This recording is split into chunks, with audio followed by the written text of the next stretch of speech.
Hi అండి. ఇవాళ simple recipe మిరియాల చారు ఎలా ప్రిపేర్ చేయాలో చూద్దామండి.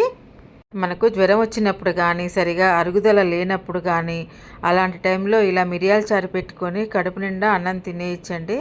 చాలా బాగుంటుంది ఈ మిరియాల చారు. మీరు కూడా ట్రై చేయండి. ముందుగా నిమ్మకాయ సైజు అంత చింతపండు, ఒక 2-3 టమాటాలు కలిపి ఒక 10 నిమిషాలు ఉడకబెట్టుకోవాలి. ఆ తర్వాత ఒక స్పూను జీలకర్ర, ఒక స్పూను మిరియాలు, ఒక 5-6 వెల్లుల్లి రెబ్బలు మెత్తగా దంచుకోవాలి. మిక్సీలో పట్టుకున్న దానికంటే రోట్లో వేసి దంచుకుంటే చాలా టేస్ట్గా ఉంటుందండి. ఈ ఉడికించిన టమాటాలను, చింతపండుని ఒక 1/2 లీటర్ వాటర్ పోసుకొని దాన్ని రసం తీసి పెట్టుకోవాలి.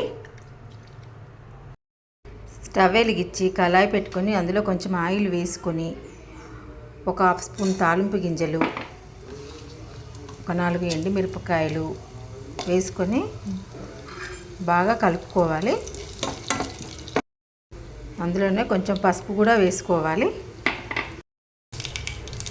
అవి వేగిన తర్వాత ఆ చింతపండు రసం అనేది ఇందులో పోసుకోవాలి. ఇందులో రుచికి సరిపడా ఉప్పు, మిరియాల పొడి ఇవన్నీ వేసుకొని బాగా మరగనివ్వాలి. ఈ చారు మరిగేటప్పుడు కరివేపాకు కాడలతో వేసుకుంటే చాలా బాగుంటుంది. తర్వాత కొత్తిమీర,